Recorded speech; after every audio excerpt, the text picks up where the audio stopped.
Hey, welcome back, offenders. How are you all? I hope everybody is well. It's been a while since my last video. Too long, as a matter of fact. So let's dive right into this one. A lot has happened. There's so much to cover, and I have wanted so many times to do a video, but since I hardly have any kind of audience, it would just be me talking to myself, which is the case here. I'm just going to be talking to myself, but oh well. I'm also talking to the universe for posterity. Says sometimes you need to do that. This is one of those times.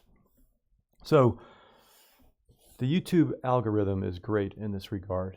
It is constantly feeding me content, and there's patterns to it, or I see patterns to it. And that's why I want to create so many videos and express those patterns to you or to the universe, since there is no you aside from the universe. So this is one such one. And it sparked my memory because I remember early on in the Trump's administration, his Department of Justice, and it is his Department of Justice, let's make no bones about that.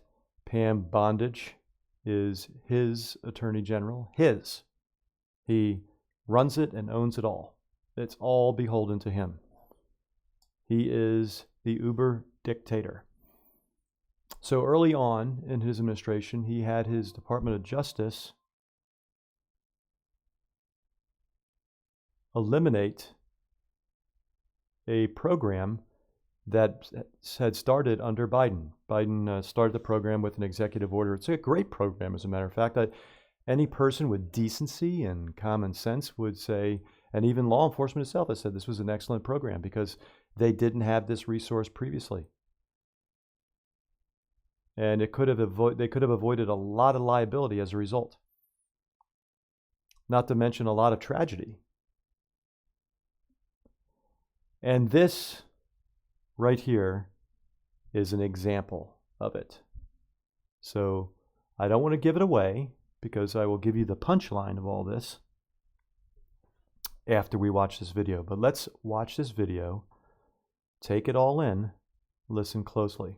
Homicide charge, and he is a veteran law enforcement officer. Records show Ray Faircloth has worked for a string of agencies across East Tennessee, leaving a job often amid questions about his conduct. Tonight, WBIR anchor Robin Wilhoit and senior investigative producer John North look at the troubled career of that law officer, and we hear from a family about why their loss raises even more questions about who's allowed to wear a badge and carry a gun.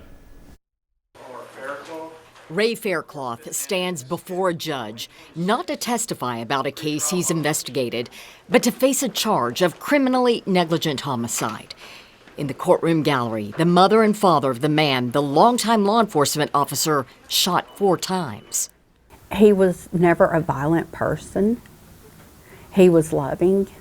He loved animals, music, art, but more than anything in the world, he loved his little girl, MJ. She was everything in the world to him. Kristen Cox keeps pictures of her son, John, close, proof of his life and a painful reminder of his death. She holds on to them while fighting back memories of that morning in May, the last time she saw him alive. She remembers running to the store while her son was heading to her Morgan County home. As I was coming back, an officer about took me off the road coming around the curve.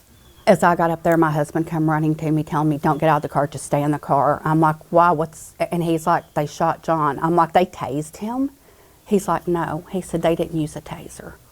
While Kristen was away, her husband, William, says John barged into the house, appearing to be under the influence. The parents admit the 28-year-old had fallen into addiction after losing a second child. William says he asked his son to leave. When John refused, he called 911. Morgan County Deputy Ray Faircloth responded to what came in as a burglary call. Cox recalls standing beside his son outside the house, John with a rock in his hand and Faircloth with his gun drawn. And I told him, I said, "You need to drop that rock, that man's gonna shoot you." And then I started backing off, and that's when it come to him firing the weapon. The family calls it an unnecessary use of deadly force. They point to Faircloth's troubled past in law enforcement.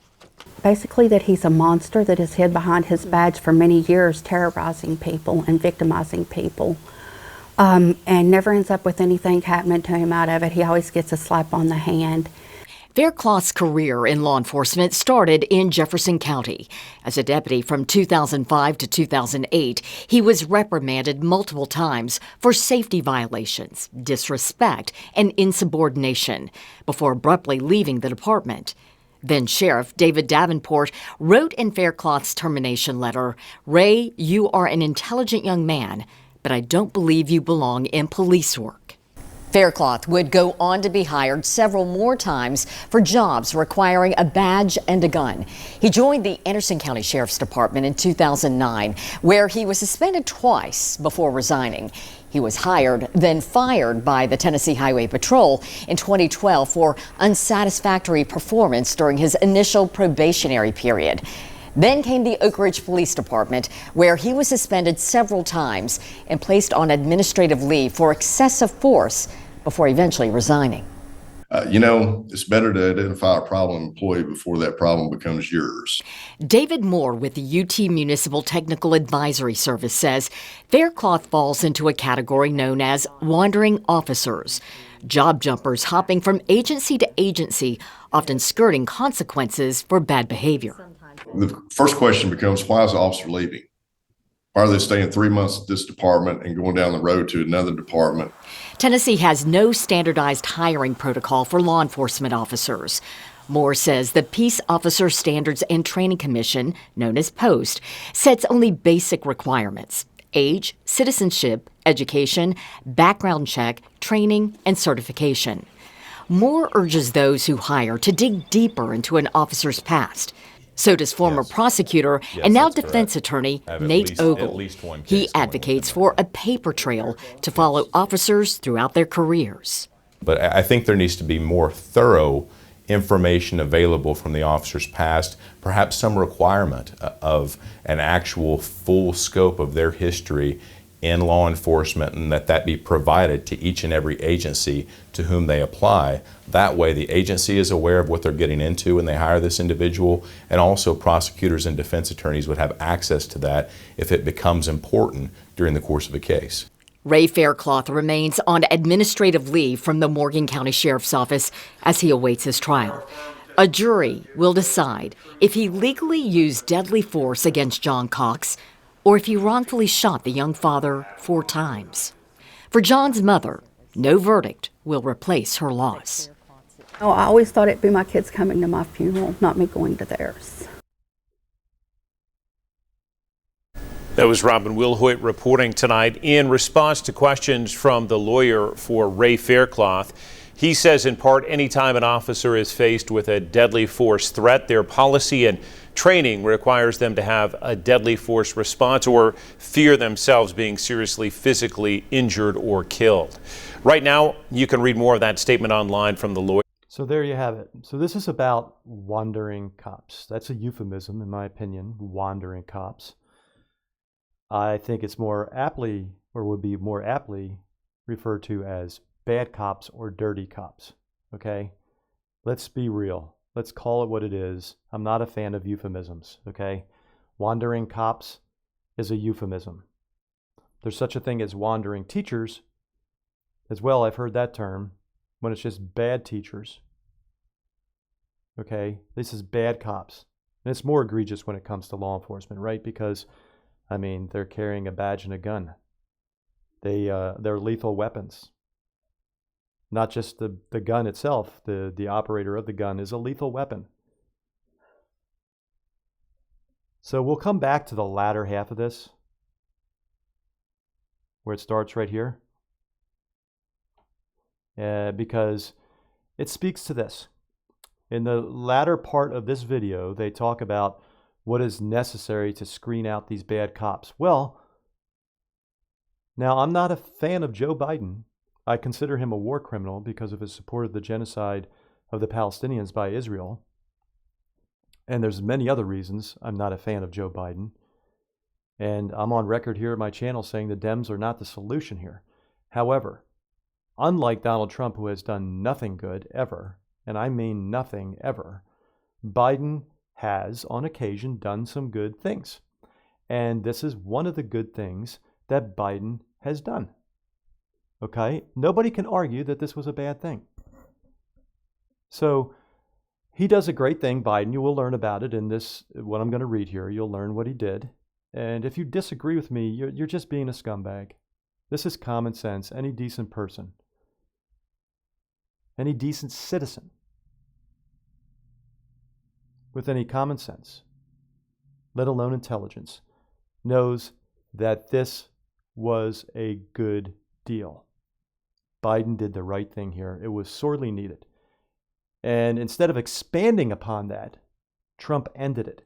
He could have expanded on it and made it so all the states came in and provided all their information, all the localities, all the police jurisdictions from all across the United States submitted their information about bad cops to this database so that bad cops could be screened out and it could put an end, for the most part, to wandering cops, quote unquote. So here it is. This happened on February 21st, so really quickly after Trump takes office. His Department of Justice does this immediately. And now we've seen what's transpired since. Trump has an affection for bad cops. He wants bad cops on the street. Because why? Because he wants cops to be the judge, juries, and the executioners. He wants to deliver cruel punishment. He wants cops to blow people away. He wants to punish people.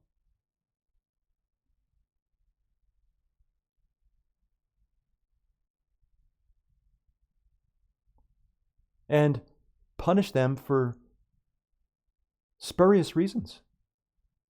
Unsubstantiated, spurious reasons. Justice Department shuts down federal law enforcement misconduct tracker. You've heard that right. Justice Department, Pam Bondage in other words, shuts down, at behest of Donald Trump, shuts down federal law enforcement misconduct tracker. The Department of Justice has eliminated its national database that tracked misconduct incidents among federal law enforcement officers. Agencies can no longer query or add data to the National Law Enforcement Accountability Database, the Justice Department posted in an online statement, confirming that it is being decommissioned as a result of an order signed by President Trump on his first day in office that rescinded 78 Biden-era executive actions. The website where the database existed is now a dead link. The Justice Department did not immediately respond to CBS News' request for comment. The police misconduct database was operational for a little over a year, having launched in December of 2023. It was not public. Instead, law enforcement agencies could privately search for information on whether a new hire or officer within their ranks had a documented history of abuse or of violating department policies or law, for example, racial bias or excessive use of force. It was conceived in an attempt to reduce the problem of so-called wandering officers, i.e. bad cops or dirty cops. Instances where police who were forced out of their jobs because of substantiated misconduct simply found new jobs at different agencies that would otherwise have no way of knowing their history and the potential risk of arming them with a badge and gun. The idea of a federal police misconduct database was proposed by the first Trump administration in an executive order called Safe Policing for Safe Communities, EO 12939, on June 16th, 2020, 6 months before Trump was out of office. However, efforts to establish one did not begin until Executive Order 14074, signed on May 25th, 2022, by then-President Joe Biden, marking 2 years since George Floyd's killing by a Minneapolis police officer. The Biden order was among those rescinded by Mr. Trump on January 20th.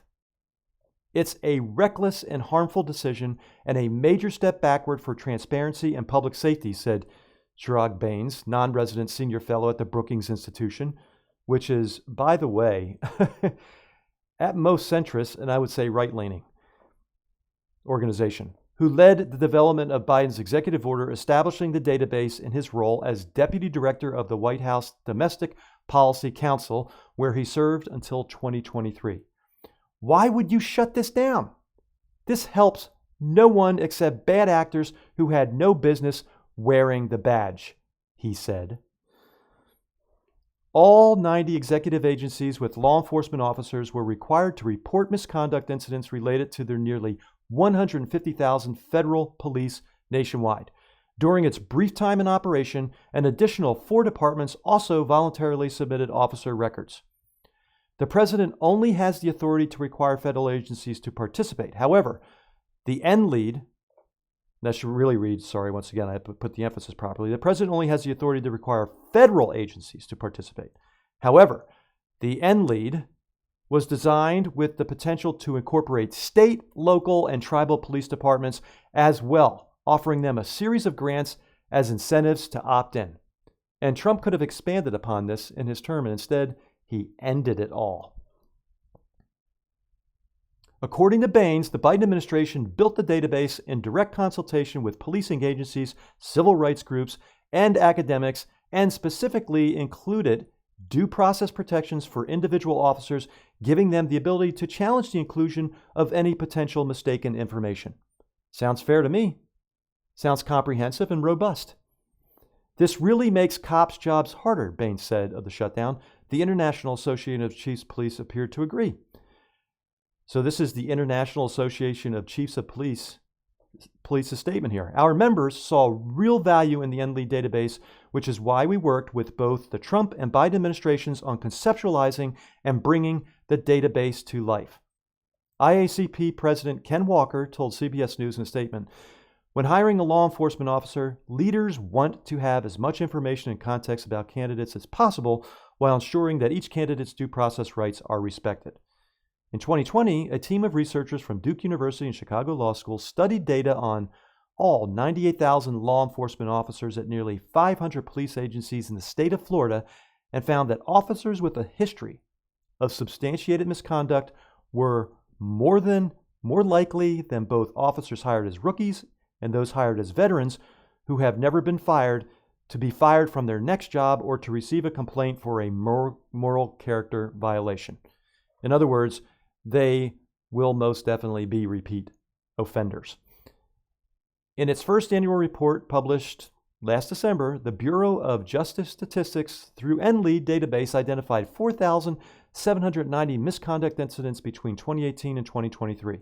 Among those, nearly 1,500 federal officers were either suspended, fired, or resigned while under investigation for serious misconduct, and more than 300 officers were convicted of crimes. So, kudos to the Biden administration for picking up where the Trump administration allegedly left off. Now, I'm going to guess that the Trump administration, his previous administration from 2016 to 2020, he had all kinds of guardrails in place. So the Department of Justice at that time under Trump, it wasn't Trump's DOJ then. And so they were, even though it was Trump's administration, the DOJ was doing their thing and Trump had no idea. So it was never Trump's idea, in my opinion, to have this. He probably didn't even know what he was signing when he signed the executive order related to it. So, but this time around, his administration, we know, is completely different. The guardrails are no longer in place. He's got nothing but evil incarnate sycophants serving him. And so the Department of Justice truly is a reflection of him. It is his Department of Justice, truly, in every conceivable way. It is a reflection of his greatly maligned, flawed, evil character. And so by him rescinding this and ending this program, this is his will. This is what he wanted. And we know one of the reasons he wanted it. He has an affection for bad cops, yes, but more specifically, we see that he is hiring bad apples at the federal level. And he does not want to have to fire the bad apples or have them get on a list like this in the Department of Justice, this NLEAD. He doesn't want them on that list. So what better way to prevent that than to just end this altogether? because he knew what he had planned. This brutal, brutal fascist boot on the neck crackdown. This is the kind of guy that watches the old Nazi films where the Nazis are in the streets dragging people out of houses and lining up them, shooting them in the back of the head and beating them mercilessly. He gets off on that. That's sexual for him. He probably masturbates to it. Along with Stephen Miller, they masturbate to it together. And Bondage, Pam Bondage. They get off on things like that. That's what fascists do. They we watch that in horror. I have many times watched those scenes in horror. And I've often wondered, ever since I was a young child watching it, how could people have agreed to this? How could people, the Germans, have allowed this? Well, now I've had my answer. I know why. Look at MAGA. I know why. Apparently, all of humanity has something like this deep inside of them, or a certain percentage of them do, and all someone has to do is tap into it and bring it to the forefront, and it flourishes, this evil. To the point where MAGA condones this. They beg for it. So yeah, this end lead, this is exactly what these guys are talking about. This is what they needed. This is what they needed. They weren't part of it yet, but if Trump had done the right thing here, if he had been a decent person, then he would have expanded upon this and made it so all local and state governments were part of it. And this, what happened here, would have been prevented. And these individuals, when they're talking about we need something to be able to screen out these, wandering cops, bad cops,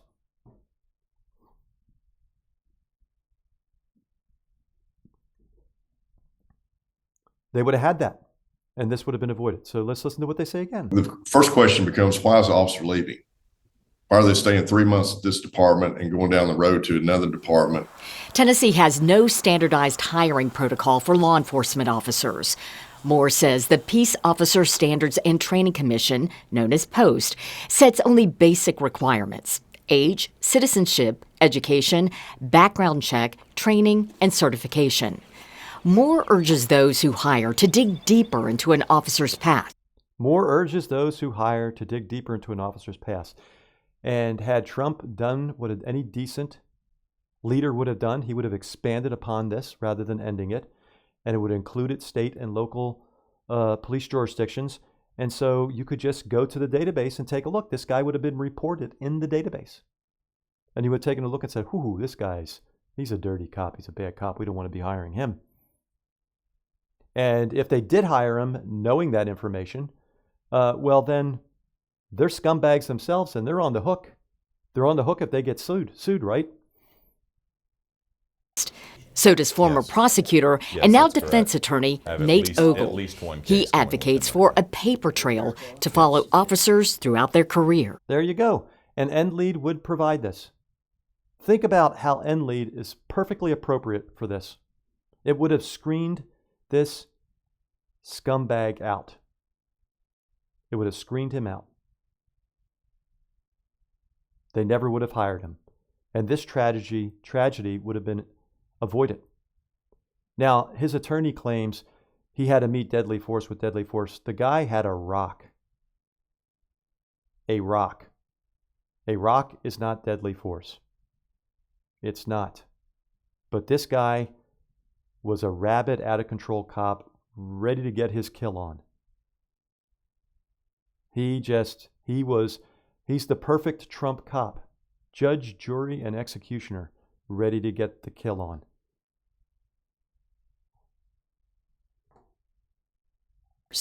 But I think there needs to be more thorough information available from the officer's past. Oh, there you go. EndLead would have provided that, right?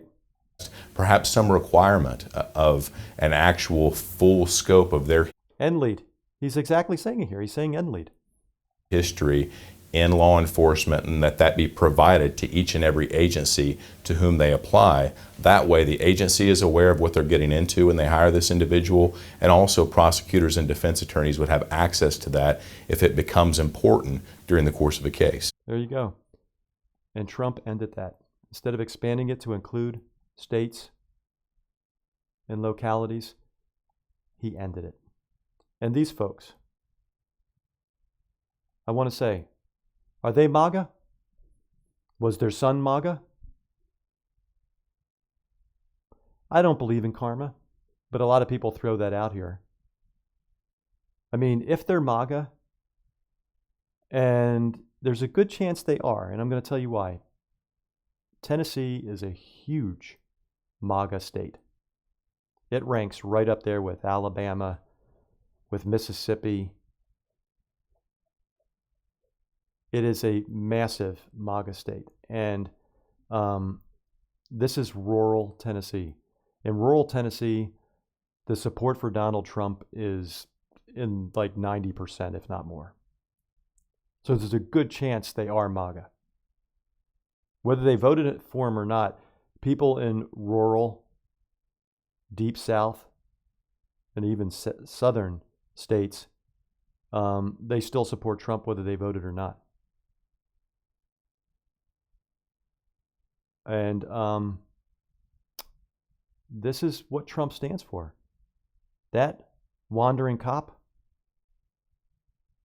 was emblematic of Trump's character. So if you're MAGA, this is the blowback. There's going to be so much more blowback if you're MAGA, but this is part of that blowback, whether you want to see it or not. So Trump and law enforcement and justice and punishment. This is no surprise about Donald Trump, considering now it's his Department of Justice. Like I said, in his first administration, he probably didn't even know that they were going to create NLEAD. He probably didn't even know what he was signing. He had no idea about it. He had the guardrails in place. The Department of Justice was not his Department of Justice in that first term. So they were doing their thing, and he just signed off on this without even knowing. This time around, he knows. And he ended it, because that's who he is. So, do you know anything about the Central Park Five? So the Central Park Five, real quick for you, is it was the brutal beating and rape of a white woman in Central Park, Manhattan, who was out jogging, and she was brutally raped and beaten to within inches of her life. She was in the hospital for a long time, and it took her a very long time to recover, if she ever fully recovered. But she was a white woman, and so that's already, whoever did this is in big trouble if it's a white woman. And I'm not trying to downplay this. It was horrible what happened to her. Absolutely horrible what happened to her. Shouldn't happen to anybody, regardless of the color of their skin or their class status.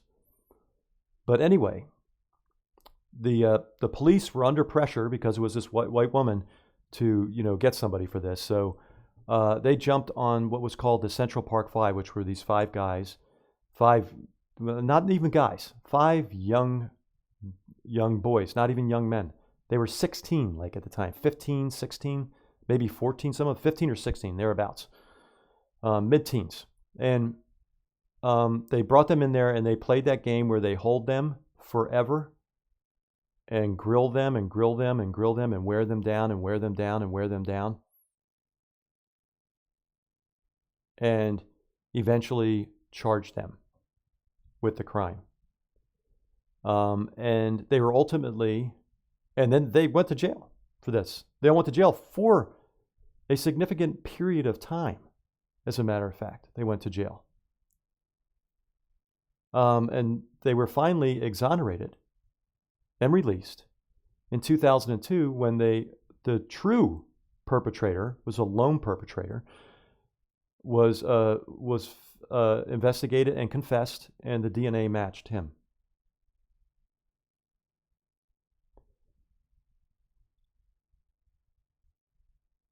This is what Trump wrote in a full-page ad when this went down.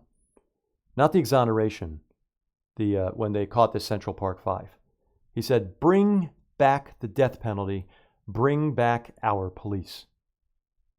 He took this out in, I think it was the New York Daily News, a full-page ad. It cost a pretty penny, I'm sure. He probably, neglected to pay the bill, as he always does. But he took out this full-page ad.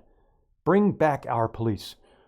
What has happened to our city over the past 10 years? What has happened to law and order, to the neighborhood cop we all trusted to safeguard our homes and families? The cop who had the power under the law to help us in times of danger, keep us safe from those who would prey on innocent lives to fulfill some distorted inner need. What has happened to the respect for authority, the fear of retribution by the courts, society, and the police for those who break the law, who wantonly trespass on the rights of others? What has happened is the complete breakdown of life as we knew it. This is the most ironic thing I've ever read, I think. He is absolutely describing himself and the America he has created in his image at this point, is he not? And I ask myself this every day. What has happened to any decent, noble people who are in positions of power that can stop him? I.e. the Supreme Court or the courts in general, i.e. our military, i.e. the myriad attorneys we have throughout this land, i.e. former politicians. Where are they? Where are they? I watched an interview the other day, recent one with Obama with Mark Maron, a comedian, and he's sitting slumped way down in the chair with his legs crossed, as nonplussed as you could imagine. Just nonchalant, not a worry in the world. Amidst all of this, the destruction of the Constitution, the implementation of fascism in America, he said, we just need to have a conversation. We just need to have conversations with these people. That's what he said. So read it again with that in mind. Trump is the ultimate projectionist, in my opinion. He projects outwardly what really should be pointed at him. He's describing himself. He's describing what he has created here, which is a fascist America. So listen to it again. What has happened? Let me tweak it a bit. What has happened to America over the past 10 years? What has happened to law and order?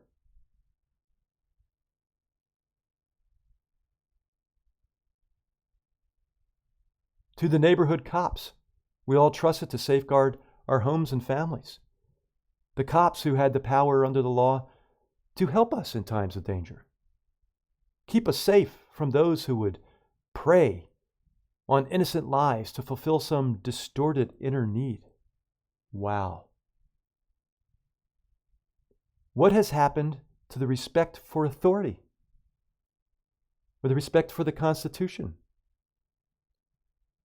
And America's democratic institutions? The fear of retribution by the courts. He fears no court. Or the fear of society and the police for those who break the law. He has no fear of any of that. He has no fear of the military, even though he's engaged in treason. Who wantonly trespasses on the rights of others, arresting people without due process, without warrants. What has happened is the complete breakdown of life as we knew it in America. Right? The audacity. So he takes this out and he's calling for the death penalty against these guys. And he's calling for police to be judge, jury, and executioners. He was hoping they would have just killed these guys. He didn't even want to have this to go to trial. And this is what he wants of the police now. This is what he wants of all law enforcement, be it ICE, be it the local police, any of them. And that's why he wants this end. That's why he ended EndLead. because he loves bad cops. He has an affection for bad cops. Bad cops for him are good cops.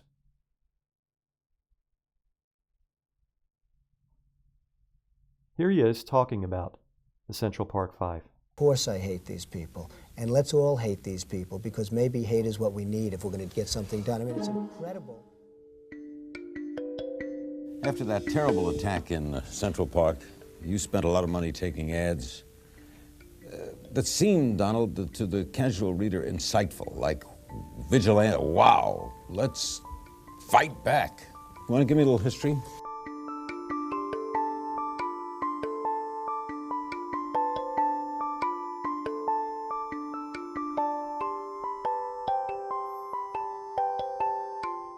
Well, I mean, I don't see anything insightful. I am strongly in favor of the death penalty. I'm also in favor of bringing back police forces that can do something instead of just turning their back, because every quality lawyer that represents people that are in trouble, so the first thing they do is start shouting police brutality, etc. The disappointing... He should be judged by his own judgment, in my opinion. His punishment should be what he would have ordained as punishment. He is a murderer. We all know that. He is a murderer. For example, he's given the order to murder these people off the coast of Venezuela. That's murder. That's extrajudicial murder. And by his own, from his own mouth, his own edict, he's a firm believer in the death penalty. Therefore, he firmly believes, since he's a murderer, that he should receive the death penalty for murdering those individuals who didn't receive due process at all, that he murdered off the coast of Venezuela. That is murder, folks. That's murder. I'm waiting for the ICC to issue an arrest warrant for him so he can be brought to The Hague to stand trial. And he should be administered the same form of justice that he advocates for, which is the death penalty for murder. He's not the only one. That would be Marco Rubio too. That would be Stephen Miller as well, and Pete Hegseth. All of them are responsible for murder. They're murderers. There's no national security interest that they could say existed for them murdering those people in those boats off the coast of Venezuela. They pose zero threat to the United States.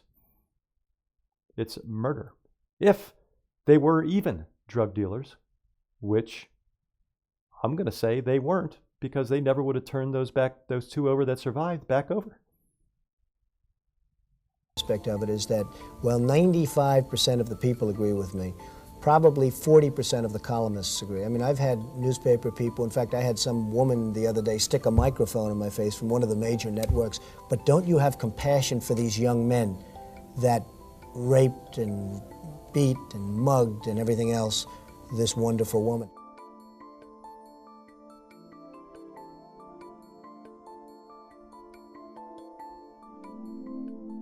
I had a case the other day. I went to a hospital in Brooklyn.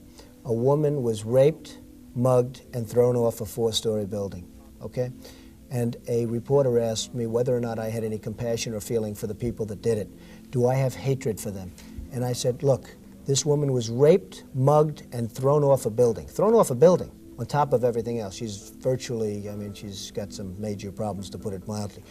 I said, of course I hate these people. And let's all hate these people, because maybe hate is what we need if we're going to get something done. I mean, it's incredible when a reporter asks me whether or not I have compassion for the people that did this crime. I have absolutely no compassion. Obviously. How about if it were asked this way? We don't know who did that crime, and the court's going to decide who did that crime. Were you prejudging those arrested? No, I'm not prejudging at all. I'm not in this particular case. I'm saying if they're found guilty, if the woman died, which she hopefully will not be dying, but if the woman died, I think they should be executed. I think you should have the death penalty. I think most people agree with me on that. Was the ad careful to say if? Because there could have been a bystander, well, could have been someone wrongfully you can write arrested. anything. I mean, here's a fairly long ad. It was fairly detailed and all, and you can take any interpretation.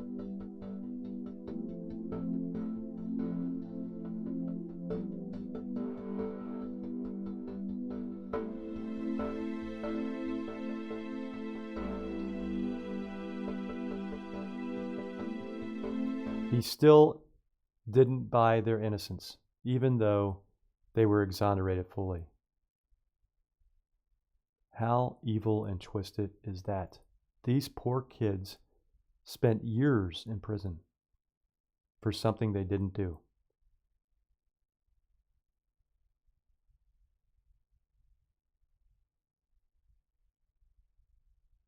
The fact that this case was settled with so much evidence against them is outrageous. Do you hear this? Oh my God. The problem with our society is that the victim has absolutely no rights and the criminal has unbelievable rights. Unbelievable rights. And I say it has to stop. That's why I took the ad. And I have to tell you, that ad, I've never done anything that's been so positively received. When you look at this, you understand what he's doing, ordering those drug hits on those, ordering those hits on those boats on the coast of Venezuela and Colombia. This is what he's doing. He is judge, jury, and executioner. He always has been. Forever, I would imagine, but he really showed it with the Central Park 5 case. But it's the same, he's using the same principle. There's a lack of principle, let's put it this way. Same illogic. He thinks they're guilty, therefore they are. It's as simple as that. He thinks they're guilty, therefore they are.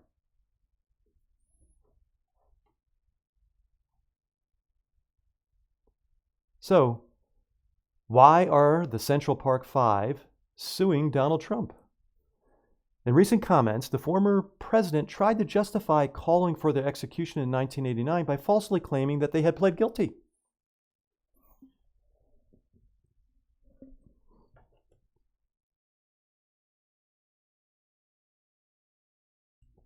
In 1990, 5 black and Latino teenagers, Kevin Richardson, Raymond Santana, Antron McCray, Yusef Salaam, and Corey Wise, who became known as the Central Park 5, were wrongly convicted for attacking and raping a jogger, Tricia Miele, a 28-year-old white woman, was in a coma for 12 days following the incident in April 1989.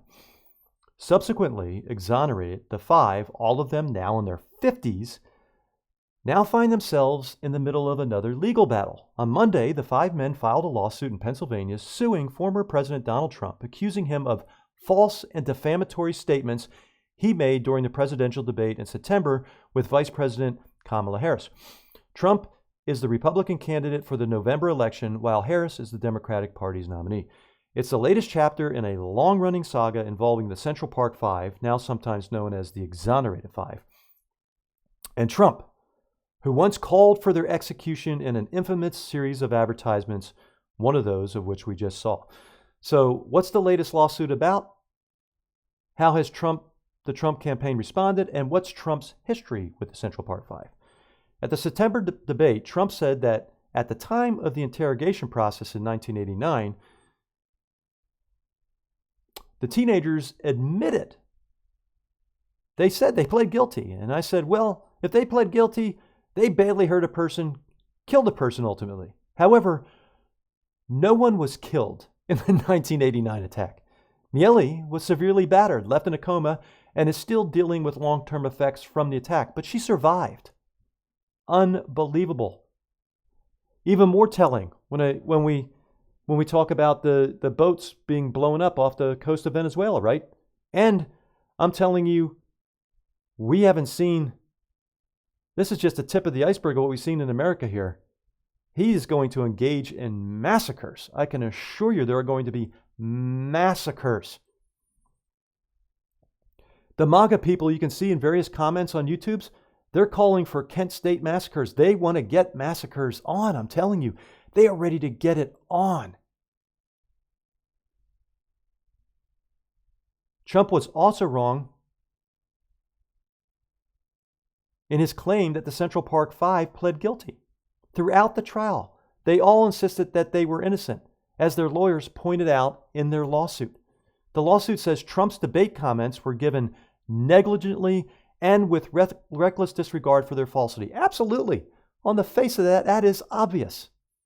4 of the Central Park 5 did say in statements to the police during questioning that they were involved in the assault, but many legal experts have accused the interrogators at the time of putting the 5 young men under duress and in effect coercing 4 of them into falsely confessing to attacking and raping Miele. They kept them there overnight and for the most part for hours and hours and hours and hours on end. These are 15 and 16-year-olds. And these aren't like 15 and 16-year-old guys from the hood. These were lower middle class neighborhoods in New York. Okay, so it wasn't the hood, so to speak. They were not bad kids. So they were easily pliable by these rough beasts. Remember from the night of? These interrogators are rough beasts. Their sentences range from 6 to 13 years. Get instant alerts and updates. I'm sorry. In 2002, the Central Park 5 were exonerated after Mateus Reyes, a convicted serial rapist already serving a life sentence for unrelated crimes, confessed to Miele's assault. Reyes' DNA matched the evidence collected at the crime scene, which led Justice Charles J. Tejada of the Supreme Court of the State of New York to grant a motion to vacate the convictions of the Central Park 5. In 2014, the 5 men sued the city of New York in a civil suit. The city agreed to a settlement worth $41 million. In 2016, the men were awarded a further $3.9 million in a settlement from the New York State Court of Claims. What's Trump's history with the Central Park 5? The attack on Miele sparked widespread outrage and anger. She was found naked and gagged, her skull fractured so badly that her left eye was dislodged from its socket. Amid the media's frenetic focus on the case, Trump took out full-page, 600-word advertisements with his signature in the New York Times, the Daily News, the New York Post, and New York Newsday advocating for the reinstatement of the death penalty. The ads were titled, "Bring back the death penalty, bring back our police." The advertisement stated, "I want to hate these muggers and murderers. They should be forced to suffer, and when they kill, they should be executed for their crimes. They must serve as examples so that others will think long and hard before committing a crime or an act of violence." This is how stupid he is.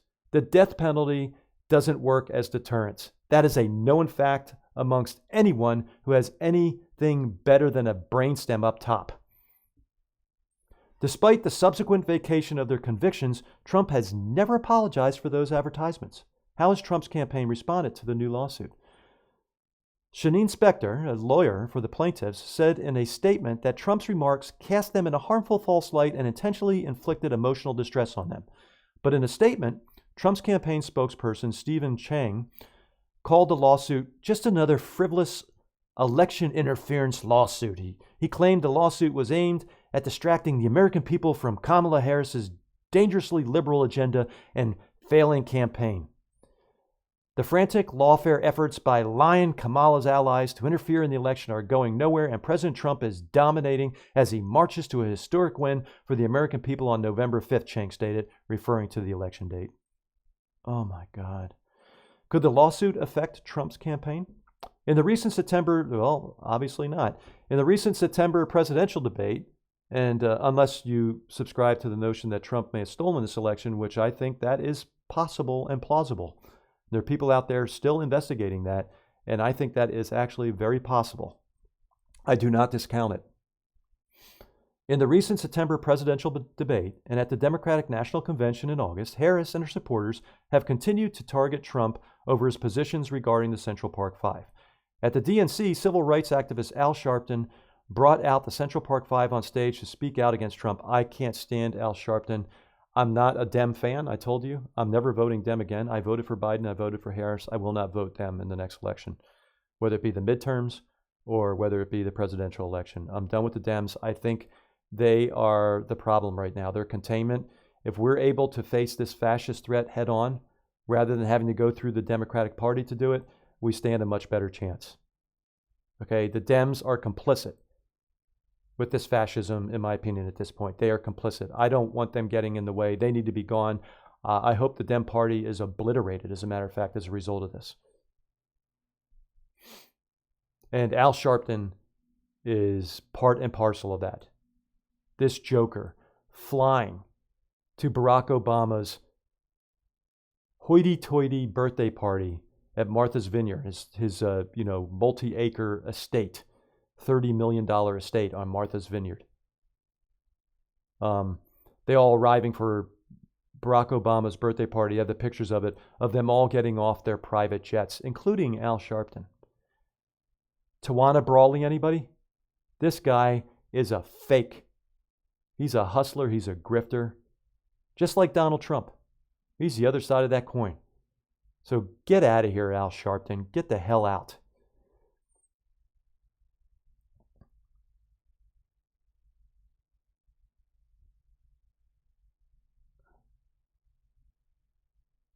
So 45 wanted us unalive, Yusef Salam said, one of the exonerated 5 said, Yusef Salam said at the DNC, referring to Trump, the nation's 45th president. I hate that the DNC incorporated this and took this up and that these Central Park 5 got with the DNC. I do. I hate that. Politics ruins everything, in my opinion. This transcends politics, okay? It does. In my opinion, this transcends politics. This is about human rights. This is about civil rights, okay? And, the Dems have trampled on civil rights plenty. So I'm saddened that the Central Park 5 had to join forces with these dirtbags. I mean, they're up there joining forces with Kamala Harris, who will not agree to put a stop to Israel's genocide of the Palestinians, meaning she will not agree to stop funding Israel.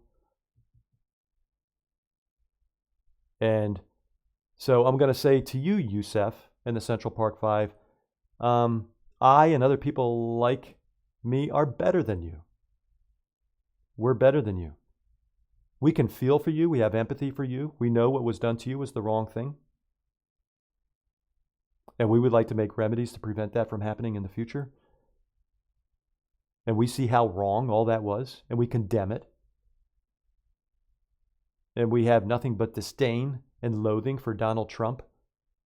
I've said on many occasions, I pray every day, I don't really, but I hope for it, that today is his last because of the scourge that he is. And I do all that based on principle, as I do most everything, if not everything, based on principle, just as I condemn Israel's genocide of the Palestinians based on principle. And I condemn anybody that supports that and enables it, i.e. Kamala Harris and Joe Biden. And the fact that you stood up there with her and cheered her on tells me you don't really care about the Palestinians. You don't really care about the genocide by Israel. I voted for Kamala Harris. I held my nose. And the deciding factor was not my own transactional, what can I get out of it personally? It was principle. I thought that she would be less, it would be worse for the Palestinians under Trump than under Kamala Harris. Both my wife and I agreed that that would be the case. And that's what did it. We were both considering not voting at all. Obviously, we would never vote for someone like Donald Trump. So we're better than you, Yusef, and the rest of you that sat up there on stage at the DNC. We're better than you because we're principled and you're not, which is highly ironic considering what you experienced. You think that would have taught you to be principled. You think that would have taught you to understand that all men were created equal. In the September debate, Harris criticized Trump for the full-page ad he did in 1989. Let's remember, this is the same individual who took out a full-page. I hate that she's speaking about this here because I own this for myself. I don't need her to speak on my behalf related to this, and I would hope that the Central Park wouldn't have done this and had her speak on their behalf in regard to this. They can speak for themselves and have.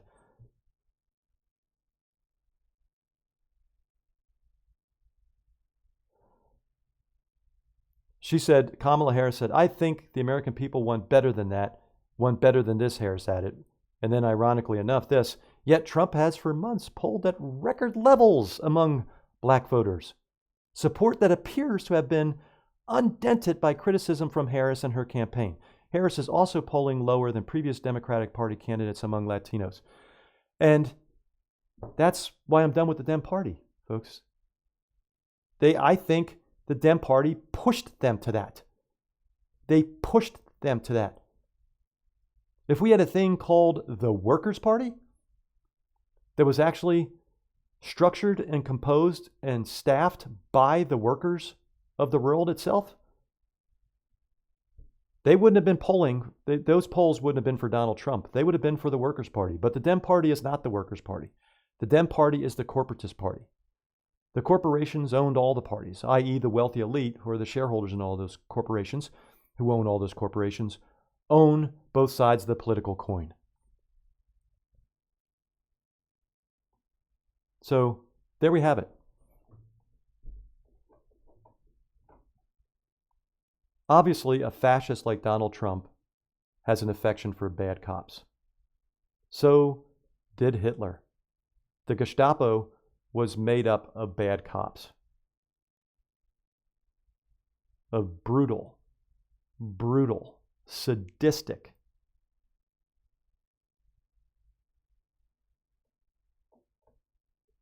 psychopathic cops comprised the Gestapo.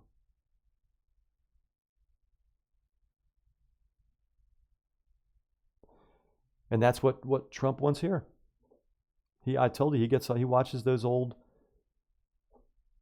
film clips of the SS, the Gestapo, pulling people out of buildings and lining them up and shooting them in the back of the head, beating them. He gets off on that. He wants that too. That's the law and order he wants.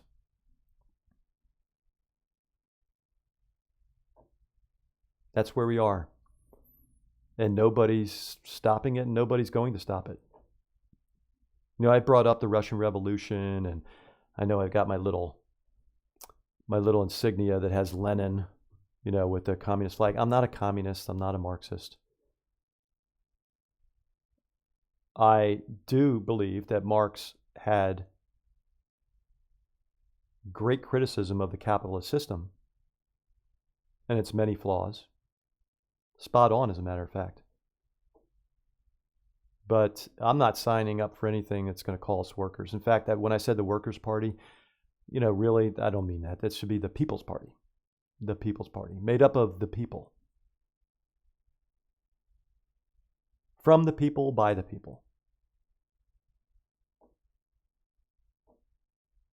Not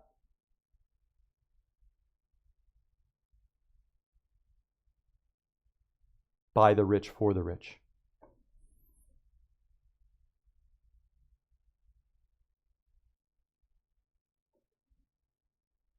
And also, I've got that little picture in the corner pretending I'm John Roberts, because John Roberts, the Supreme Court Justice, Chief Justice, he and his conservative fellow judges are responsible for this. This is his dream. Research John Roberts. This is what he has wanted all along. He and his Supreme Court conservative judges has greased the skids for this. And if there is to be a Nuremberg 2.0 eventually as a result of all this, and what's to come, perhaps even a world war, like when the fascists rose to power last time between World War I and World War II, and they brought about World War II, and the fascists coming to power in the United States right now, fascists ultimately bring about world war. Will Trump bring about a world war? He's a fascist, and he's transforming America into a fascist country as we speak. It's pretty much there already, effectively. Now it's just a matter of entirely codifying it into law entirely, with the aid and abetment of the Supreme Court, who has given him license to do anything he pleases, including murder people with impunity.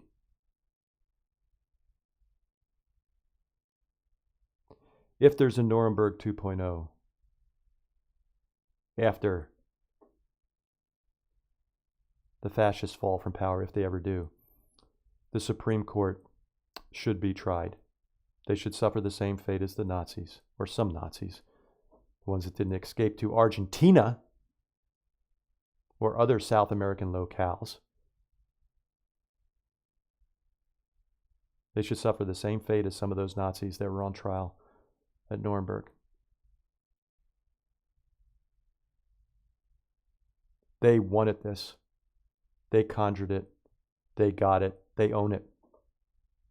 And they should be held to account for what they have done and what they're doing and what is to come. Anyway, that's it for now. Till the next video, take care, everybody. Bye.